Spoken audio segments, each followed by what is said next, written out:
Hey guys, Drifter here. Welcome to Fake News 101. In today's episode, we're going to be talking about scientific misinformation because the world is changing faster than ever before, and keeping up to date with science and technology is an essential skill for almost everyone. However, it's a daunting task because every day there are major scientific breakthroughs, new animal facts, discoveries in deep space, revelations in understanding about human health, and updates to very important predictive models. Unfortunately, in this information age, scientific misinformation is one of the most rapidly growing segments of fake news. The internet is so flooded with low quality and misleading scientific studies that this type of misinformation is literally unavoidable. So today I'm going to show you how to identify misleading scientific reporting and low quality scientific studies. We'll be starting out with an overview of what science is and what it is not, and then we'll be diving into 3 ways that science reporting goes awry. Number 1 is common methodological flaws. Number 2 is industry bias and human flaws. And number 3 is the necessity of editorializing a story to make it interesting for the news. If you went online to look up the definition of science, you'd probably find something like, science is a rigorous, systematic endeavor that builds and organizes knowledge in the form of testable explanations and predictions about the world. That's one I pulled from Wikipedia, probably has changed by now. But the important part about that, the takeaway, is that science is a tool that we use in order to better understand the world around us and make useful predictions. The scientific method of question, hypothesis, testing, analysis, and then drawing a conclusion is literally just a tool for discovery. Scientific laws, formulas, and well-accepted theories are an essential part of expanding that tool set in order to answer more complex questions. For example, the law of gravity is used to predict outcomes in other scientific endeavors such as aerospace engineering, fluid dynamics, biology, etc. However, we still don't fully understand how gravity works from a physics perspective, or even why it works or where it comes from. However, the proper application of the law of gravity and other predictive endeavors generates the expected outcome almost every single time, because the law of gravity is a very specific equation that works in a very specific circumstance and helps us not have to do every science experiment from scratch. Perhaps it's better to reference great minds of the past. I'd like to get a little bit philosophical on you and paraphrase philosopher Alan Watts, who, again, paraphrasing, once said that the reality we perceive around us is not science. It is not the abstract accumulation of symbols and calculations and reasoning and reckoning of man made manifest. Rather, reality simply is. It just exists in its whole form, in its totality around us, and science is the tool by which we use to better understand it. So, and this is where the paraphrasing ends, it shouldn't be surprising that when flawed humans misuse tools, they come away with misunderstandings. Which perfectly leads us into section number 1 of methodological flaws. This section is the most actual bad science, poor quality research, mistakes. These are the things that scientists just often don't do right, and we're going to start off with number 1 in this group, which is sampling issues. A low sample size is a big problem. Sometimes they'll only check out 10, 15, 20 people and say that's predictive of the entire population of the planet. Sometimes they'll sample too many people and oversample, which is a little bit of a weird problem to have. A very common one is that scientific research is often done at universities, and the most convenient group to target at universities is students. So if you look at the sample, it's all college students, often all from one university, and often all from one particular demographic or geographic region. I actually found a really good example of this recently in one of the scientific videos I did for TikTok, where it purported that ChatGPT-4 was more emotionally intelligent than the average PhD psychologist, as measured by testing on all 18 to 25-year-old college students at various phases of their degrees at Riyadh University in Saudi Arabia and nowhere else. So yeah, maybe ChatGPT-4 does perform all male, all students in a specific degree, all at one university in one age range in one particular time. Yeah, that's very specific, but that is probably the most common flaw because you need a lot of respondents to do certain tests. You need to get people to do tests and surveys and studies and poke and prod and measure. And when you're doing this at a university, the best subject group that you could possibly, or the most convenient one, is college students. What happens when you do this is you make a sampling error and you draw bad inferences. They get skewed by other variables in the region or in the sample size. The next most common mistake that I see in the methodology of scientific papers primarily is over-reliance of self-reporting of qualitative data. This is surveys, this is opinions, this is filling out a test. I felt sad today, I did this questionnaire, I make $1 million a year, I have these personality traits, but a huge number of them are self-reported and they're qualitative data about how people feel or think, and they're not really hard measured facts by an independent observer or a double-blind test or anything like that. So that can be a disaster in and of itself because human beings are notoriously unreliable at, well, just generally telling the truth, but also at understanding themselves and their own motivations.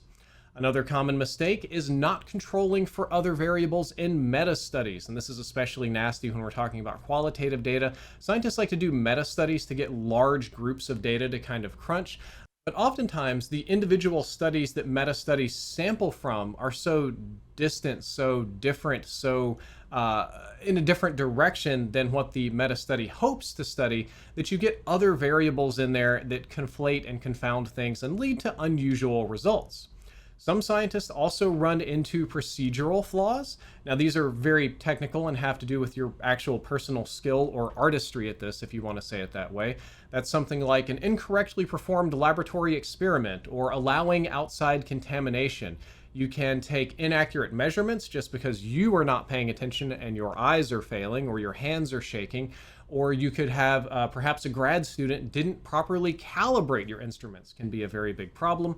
And this is almost a personal bias, but one thing that I ran into the most, and my professors hated to the core of their being, is students that would just pick out outlier data and just flick it right out of the equation. They would get, some sort of perfectly smooth little graph that does a predictable thing, and one little outlier data point somewhere way off, basically in outer space, and they would say, that's probably nothing. That's probably just human error. The instrument failed. We'll just grab that data point and throw it away. It's garbage. That's extremely bad science because then you're cherry picking to make the graph fit when sometimes those outlier data points are extremely important. Moving along, the biggest methodological flag you can find is when a study does not replicate in other labs. That's one of the important parts of science, is the peer review process. And what most people are supposed to try to do, given that they have the funding, is try to replicate your results to see if it can be done anywhere, because science isn't magic. It's not limited just to a particular practitioner. And the best example of this is, I believe it's the LKV-99 superconductor, a true superconductor capable of levitation and nearly defying the laws of physics, and all these super theoretical and also theoretically important things, was supposedly invented in Korea. It was fascinating. The paper on it was initially considered groundbreaking. I reported on it. Everybody was very hyped about it. But that study cannot be replicated in other labs because as it turns out, the LK99 or LKV99 superconductor was bad science. They didn't do it right.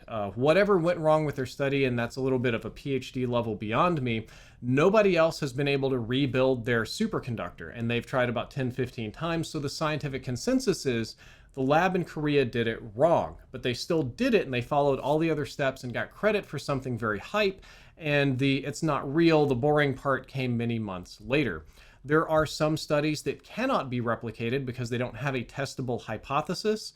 In math and physics, you'll find something like string theory or very abstract theories in astrophysics or quantum physics that primarily rely on expressions of math. And finally, not everything actually gets peer reviewed. Some people publish their data, submit it for peer review, and the peers just aren't interested in it, and they just don't review it for whatever reason. So it doesn't get much attention, and nobody debunks it for years and years and years, and eventually can just get accepted due to lack of peer review.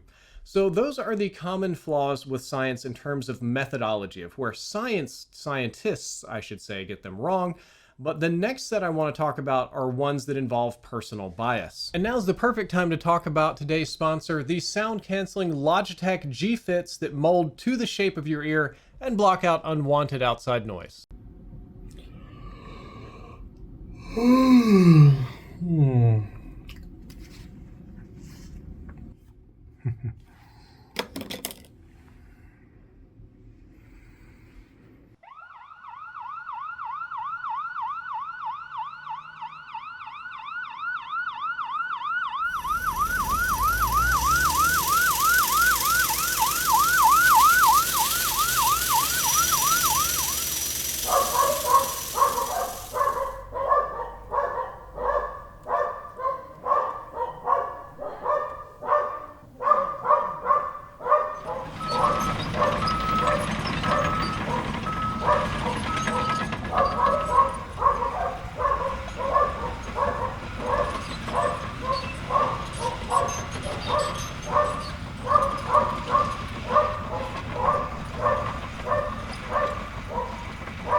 I hope you enjoyed the skit as much as I enjoy my G-Fits. All jokes aside, I do love these little products. I use these every day to drown out the noise of the city and take a nap. The cool thing about them is you put them in your ear, and there's an app that warms them up and molds them to the shape of your inner ear, so it makes a perfect seal and blocks out almost all unwanted outside noise. Again, an absolute godsend for napping in the city, and great sound quality too. If you'd like to check these guys out, I've got a link down there in the description, and code Drifter should save you 5% off.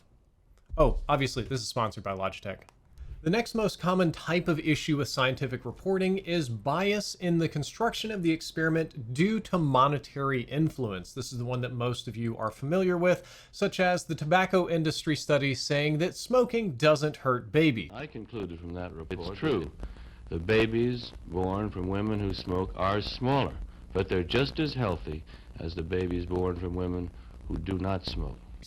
Or perhaps universities with endowments from the corn industry claiming that high fructose corn syrup is either healthier or the same as regular table sugar. Oil company climate change reports often have very curious solutions about clean coal and how much Exxon is doing to make the environment better.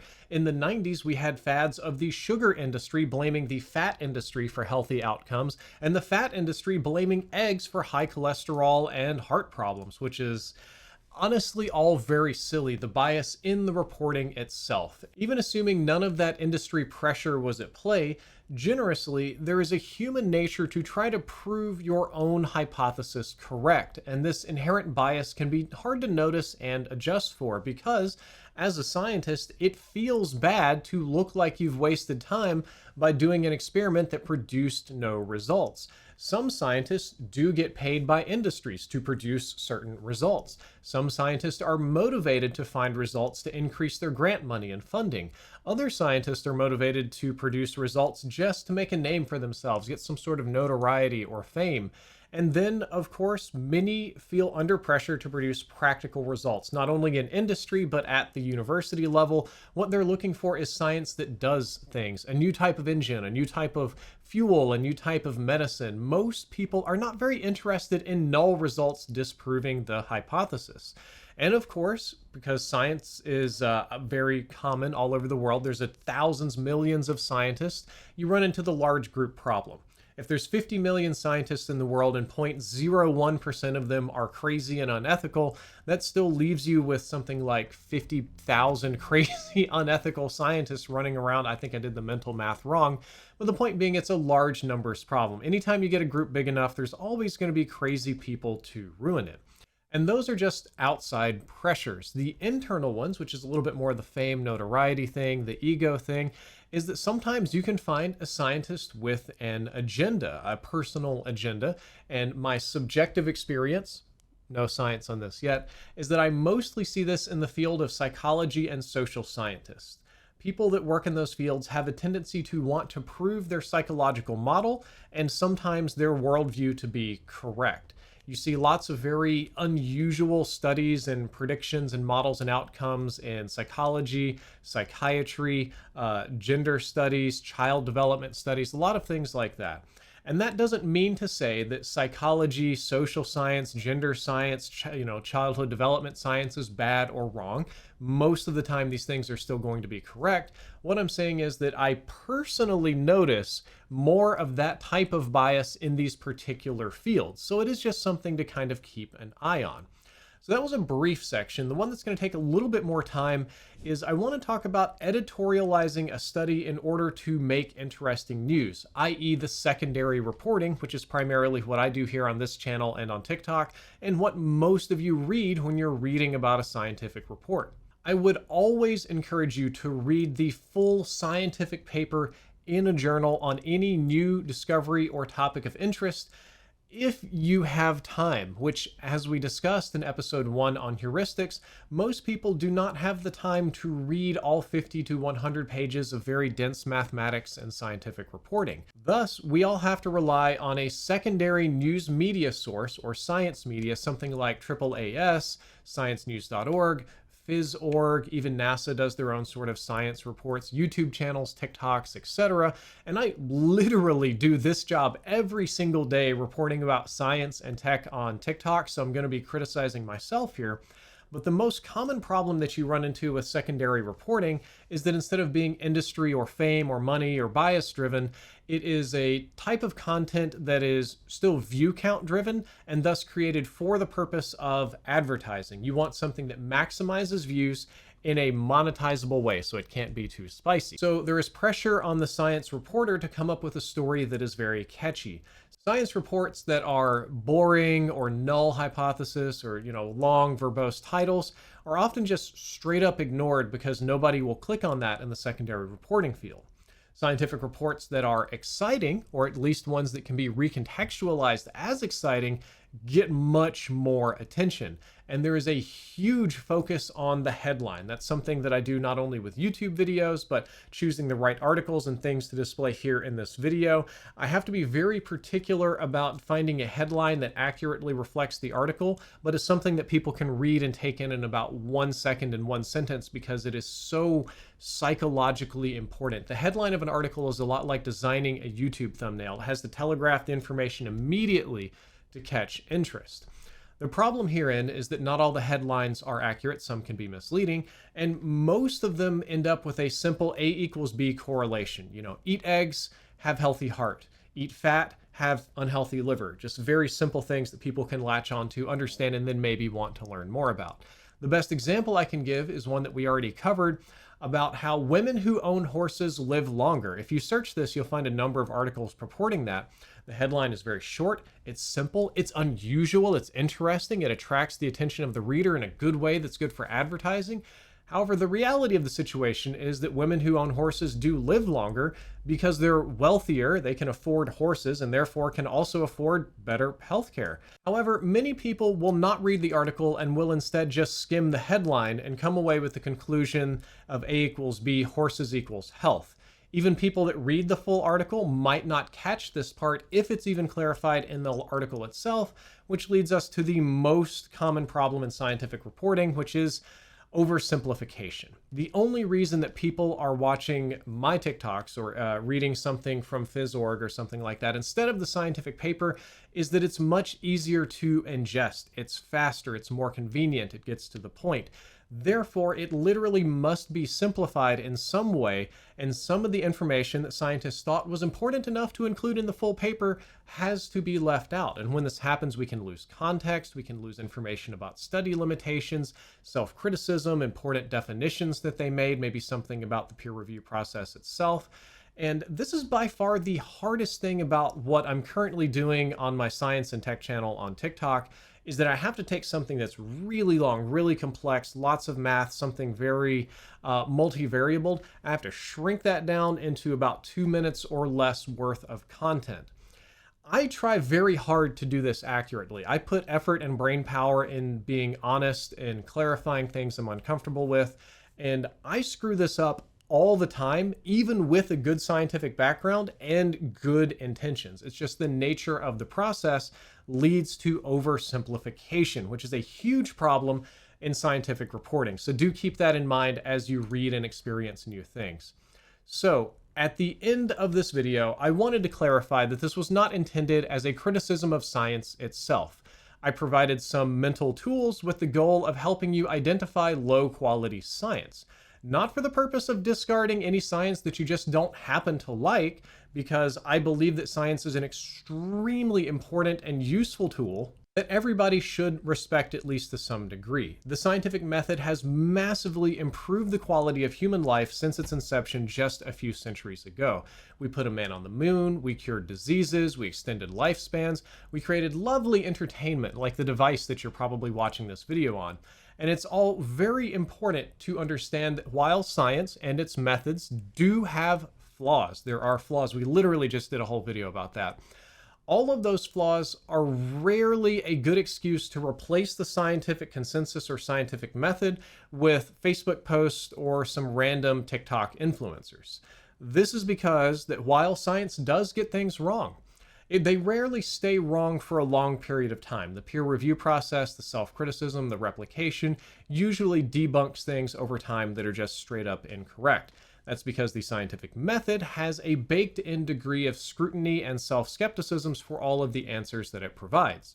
You won't find that on Reddit posts or with Instagram influencers talking about supplements. They don't have any peer review. They don't have any methods. They don't have any standards to adhere to. They can just say things. Anybody can just get on the internet and say things.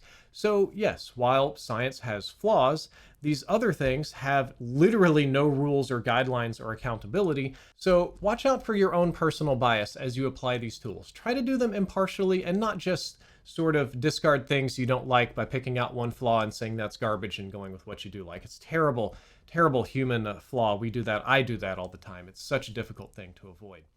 All right, guys, that is all for this episode of Fake News 101.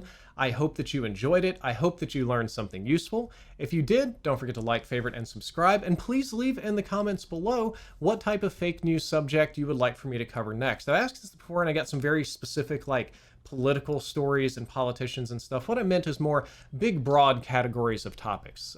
Stuff like cognitive bias, or in this case, it was scientific reporting. Fun things like that. Let me know what you want to see. Drifter out.